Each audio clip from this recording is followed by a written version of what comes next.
Tenía 27 años cuando bajé del autobús en Tijuana, cargando a mi hijo en un brazo y una maleta que apenas cerraba en el otro. Mi esposo se había ido hacía 6 meses, un descuido con un montacargas, un turno incompleto en la fábrica, y de pronto me convertí en viuda sin un plan de vida y con un niño de 5 años llamado Diego, que se parecía tanto a su padre que no me dejaba dormir por las noches. No hubo comité de bienvenida, solo una habitación alquilada en una casa con otras 4 mujeres, la mayoría de las cuales no se hablaban entre sí. Durante el día limpiaba casas en Polanco, mansiones tan grandes que me perdía buscando el segundo baño. Por las noches, lavaba platos en un restaurante peruano cerca de la avenida Insurgentes. De madrugada, fregaba alfombras de oficinas hasta que mis nudillos sangraban.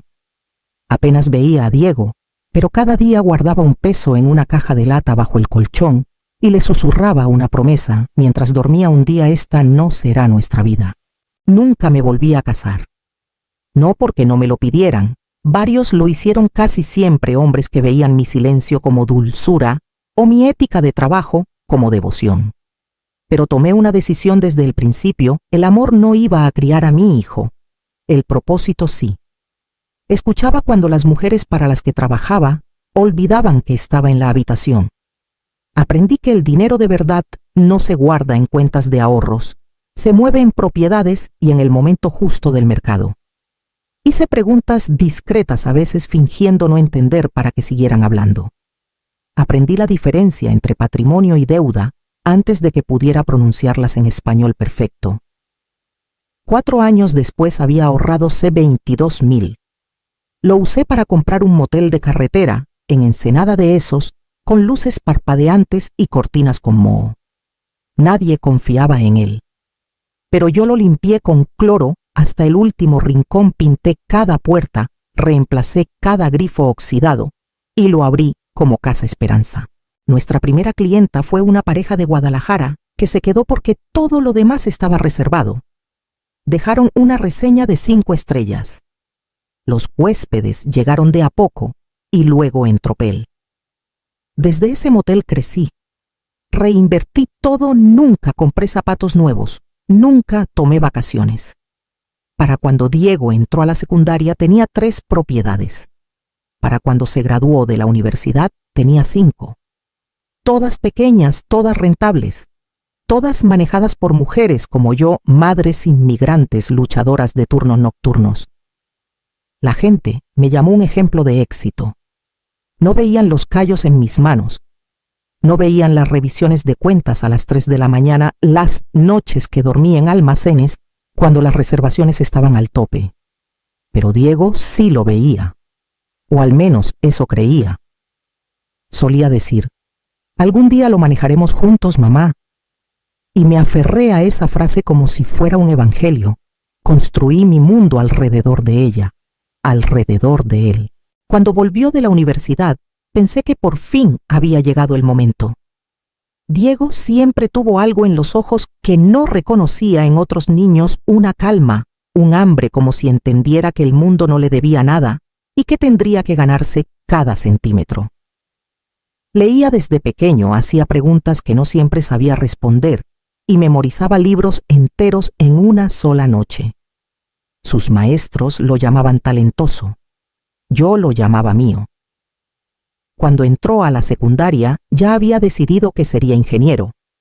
No de los que construyen puentes, aclaró una noche mientras comíamos arroz con frijoles en la oficina del motel.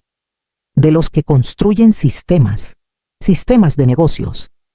No sabía qué significaba eso, pero sonaba grande. Más grande que cualquier cosa que yo pudiera enseñarle. Se graduó como el mejor de su clase. Usé el mismo vestido negro que llevaba a todos los eventos importantes y me senté en primera fila conteniendo lágrimas mientras dabas un discurso que hizo que desconocidos aplaudieran como si lo conocieran de toda la vida.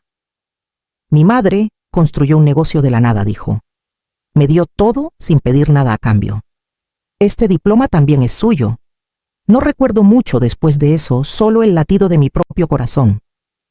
Diego recibió una beca completa para la Universidad de Guadalajara, un lugar del que nunca había oído, pero que todos parecían conocer. El resto de los gastos, los vuelos, el alojamiento fuera del campus, los libros que costaban más que el alquiler de un mes, los cubrí sin hacer ruido. Vendí una de nuestras camionetas de servicio. Refinancié una de las propiedades más pequeñas. Le dije que no se preocupara. Él nunca preguntó de dónde venía el dinero. No esperaba que lo hiciera. Me llamaba cada semana durante sus primeros semestres. Me hablaba de profesores que lo hacían pensar diferente de compañeros que ya habían fundado sus propias empresas.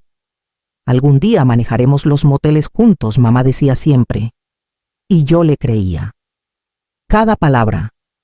Así que cuando el contador me sugirió reestructurar la propiedad para ventajas fiscales, puse el nombre de Diego junto al mío en los 5 títulos.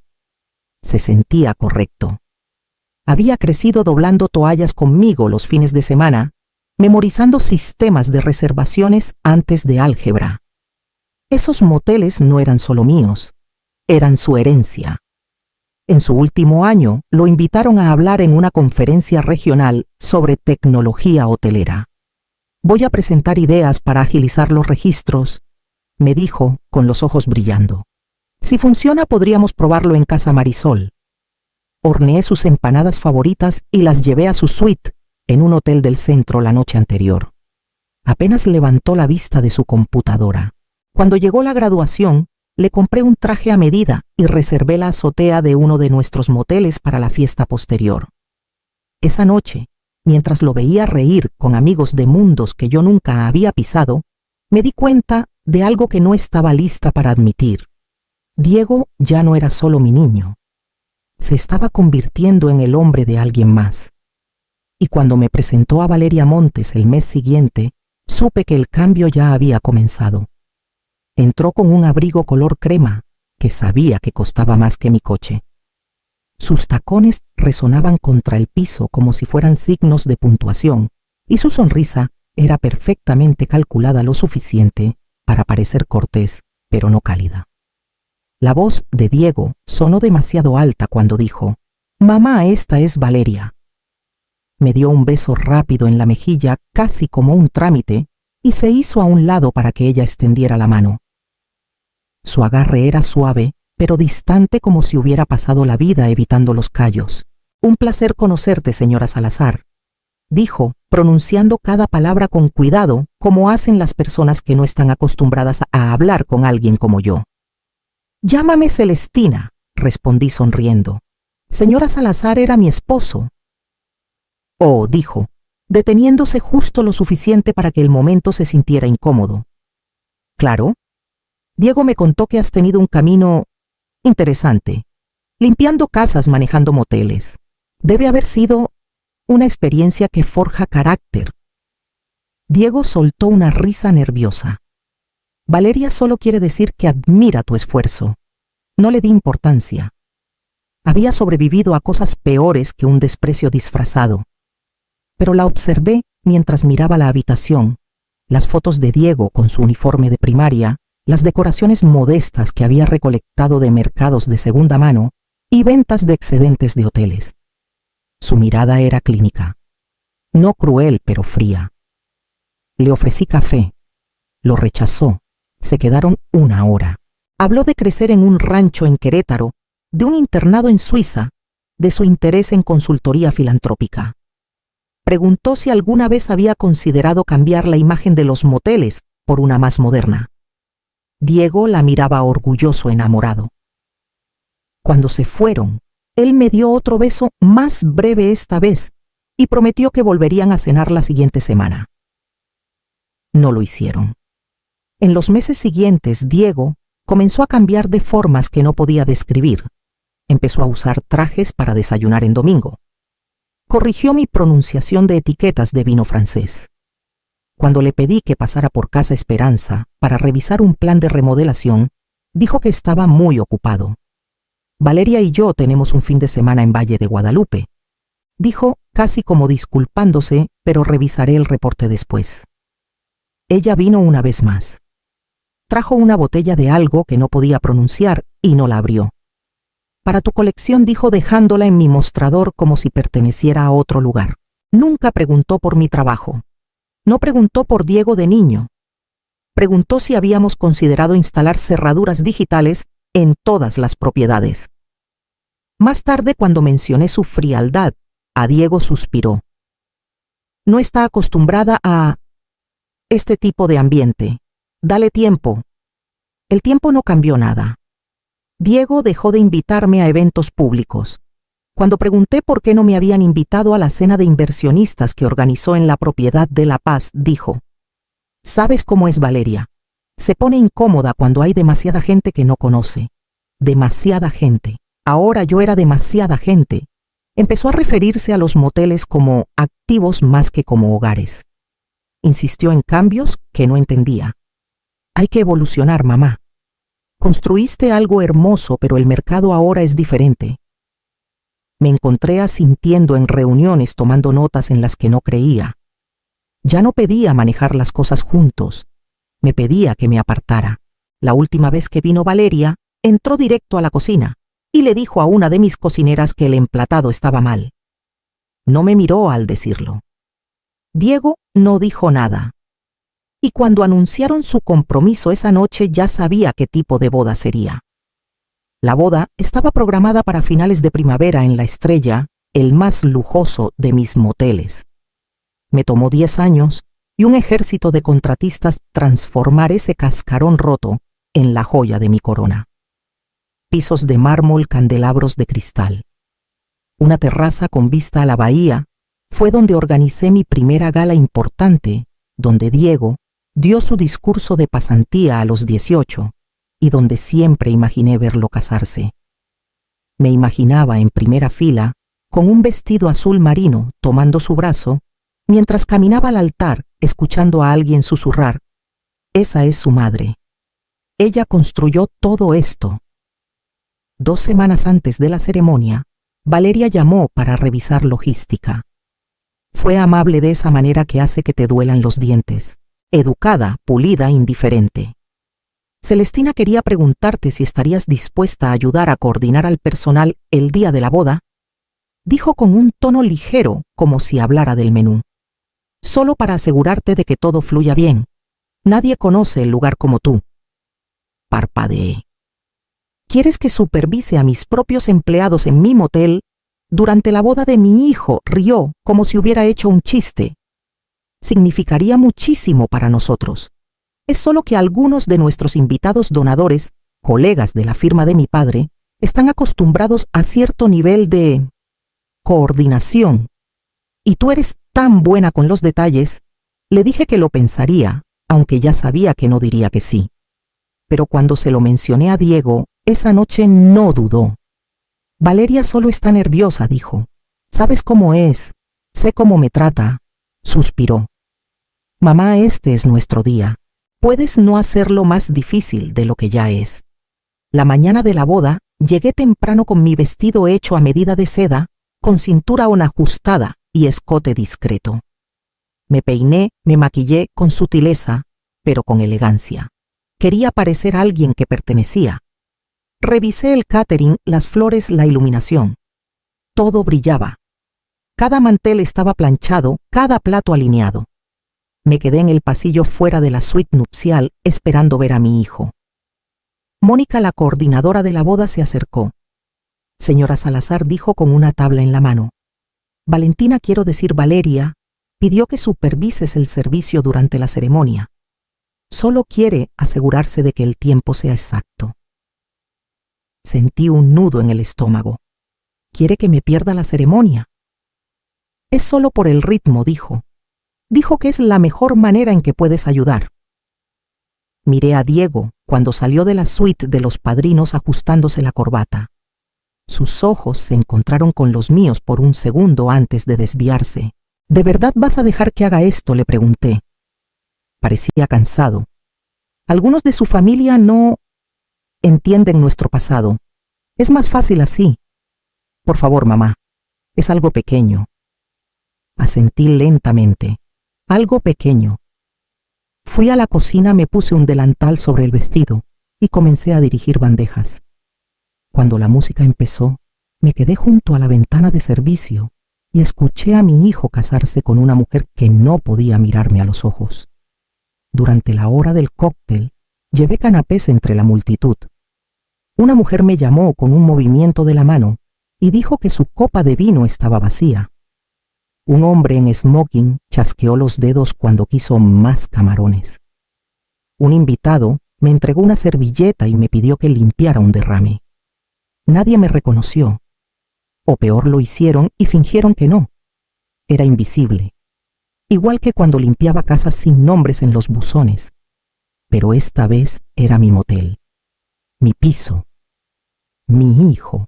Cuando Diego finalmente me encontró en la sala de preparación, estaba enjuagando copas. Tocó mi hombro suavemente. ¿Estás bien?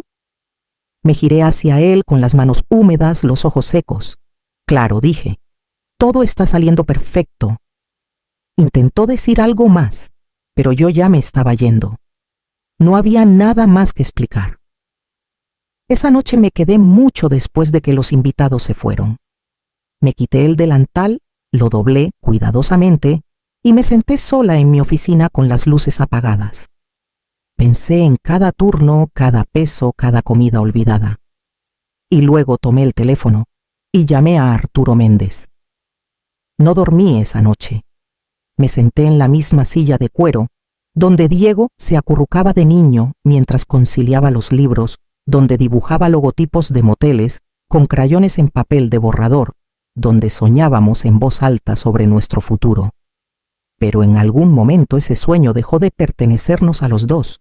Miré la foto enmarcada de nosotros en el día de apertura de Casa Marisol. Él tenía 16 años sosteniendo las tijeras ceremoniales sonriendo. Yo estaba detrás con las manos en sus hombros anclándolo. O eso creía. A las 6:03 de la mañana llamé a Arturo. Celestina respondió con voz somnolienta pero alerta. «¿Todo está bien?», no dije. «Pero lo estará». «¿Podemos vernos esta mañana?», carraspeó. «Claro, a las 8, en mi oficina». Para cuando llegué ya estaba segura. Arturo no preguntó por qué parecía que no había dormido. Había sido mi abogado durante 17 años desde la compra de mi primer motel, cada expansión, cada disputa de zonificación, cada préstamo silencioso que firmé por Diego. Se sentó frente a mí en su oficina llena de libros y abrió una libreta. «Dime», dijo. «Quiero cambiar mi testamento. Completamente». Su pluma se detuvo en el aire. ¿Hasta qué punto? Hasta la raíz, dije. Diego recibirá solo su parte legal, el mínimo. Todo lo demás, cada propiedad, cada cuenta, cada participación en el negocio, irá a una fundación. ¿Estás segura de ir tan lejos?, preguntó con voz calmada. Una vez firmado, la estructura es vinculante. No lo hago por enojo, dije. Lo hago por claridad. Construí este imperio para mi hijo. Pero él no ve su valor. No porque sea pequeño, sino porque viene de mí. Arturo dejó la pluma. ¿Qué tipo de fundación? Una que ayude a mujeres como yo. Madres solteras, inmigrantes, trabajadoras que no tienen días libres. Quiero que tengan un camino, un fondo, una mano que no venga con vergüenza. Asintió lentamente con comprensión en el rostro. Y los moteles seguirán operando. Las ganancias irán a los programas de la fundación. Préstamos para pequeños negocios. Becas para educación. Capacitación laboral. Quiero un consejo liderado por mujeres que han construido algo de la nada. Pasamos horas redactando. Él guió el lenguaje, pero las decisiones eran mías. La Fundación de Mujeres Salazar. 5 propiedades reestructuradas en un fideicomiso. Autoridad operativa transferida a un consejo sin fines de lucro. El nombre de Diego eliminado de cada cláusula de sucesión, excepto por el 5% que la ley exigía. Cuando firmé el documento final, Arturo lo guardó en una carpeta y me miró por un largo momento. «Estás tranquila», dijo. Nunca he estado más clara. Salí y dejé que el sol de la mañana me diera en la cara. Por primera vez en años me sentí libre, no porque le hubiera quitado algo a Diego, sino porque finalmente me había dado permiso para dejar de darle todo. Para el fin de la semana, la fundación tenía una cuenta, una oficina en el segundo piso de Casa Esperanza y una lista corta de candidatas para su primer consejo. Diego irrumpió en mi oficina 3 días después, con la corbata torcida, los ojos rojos, como si no hubiera dormido desde la boda. No tocó. Entró de golpe con una carpeta en la mano agitándola como una bandera de traición. «¿Pensaste que no me enteraría?», espetó. «El testamento, la fundación, lo reescribiste todo. Ya no estoy en los documentos de sucesión». No levanté la vista del libro contable que revisaba. «Sigues en los documentos», dije. «Solo no como esperabas». Dejó caer la carpeta en mi escritorio. ¿5%? ¿Me dejaste 5%? He trabajado en estos moteles desde que era adolescente. Cerré el libro y lo miré a los ojos. Y yo trabajé en casas de otros antes de eso. Fregué baños para comprar tus libros de texto. ¿Crees que el 5% es un insulto? ¿Es un regalo? «Soy tu hijo», dijo con la voz quebrada. «No puedes hacer esto». «Y yo fui tu madre», dije con calma. «El día que dejaron que me mandaran a la cocina en mi propio motel, el día que me viste servir tragos mientras estabas sonriendo bajo candelabros, que yo pagué ese día, dejaste de ser mi hijo en algo más que el nombre». Se estremeció, pero no habló. «Dejaste que me borraran», continué. «Y ahora vienes a reclamar lo que te quedaste callado mientras lo irrespetaban». Se pasó una mano por el cabello, con el orgullo desmoronándose. «Valeria insistió en eso. No quería que estuvieras en la cocina, solo no quería pelear. Pensé que era más fácil». «¿Más fácil para quién?», pregunté. «No solo lo permitiste, Diego, lo aceptaste. Y ahora estás aquí pidiendo, ¿qué? Perdón, acceso». Se dejó caer en la silla frente a mí de pronto pequeño. Pensé que todo era para mí. No dije. Todo era para el niño que creía en mí, el que decía que lo manejaríamos juntos. No sé a dónde se fue. Miró al suelo. Me levanté. El respeto no se hereda, Diego, se demuestra. No discutió, solo se quedó ahí en silencio mientras pasaba a su lado y me dirigía a la sala de juntas donde el primer equipo de directoras de la fundación me esperaba. 6 meses después, me senté a la cabeza de una mesa que alguna vez imaginé que Diego heredaría. En cambio, pertenecía a mujeres que me recordaban a quien solía ser cansadas, decididas, subestimadas. Hablaban con convicción nerviosa, presentando sus negocios como si fueran salvavidas. Una panadería que operaba desde un garaje, un servicio de limpieza creado por 2 hermanas, una camioneta de costura móvil. Una mujer, Marisol, se detuvo a mitad de una frase y se cubrió el rostro con las manos. «Nunca nadie ha creído en mí antes», susurró. Me acerqué por encima de la mesa y toqué su muñeca. «No necesitas que todos lo hagan, solo una persona que entienda lo que cuesta seguir adelante». Esa tarde una solicitud de empleo llegó a mi escritorio. El nombre de Diego en la parte superior, su currículum impecable, su carta de presentación disculpándose pero mesurada pedía un puesto en el equipo de operaciones de la fundación. La leí 2 veces. Luego lo llamé para una entrevista. Hablamos como 2 profesionales. Le ofrecí una pasantía. Salario mínimo, sin título, sin promesas. Aceptó. Ahora archiva reportes, sigue a las directoras y escucha más de lo que habla. No sé si está listo para reconstruir lo que rompió, pero por primera vez en mucho tiempo está empezando donde debía, desde abajo.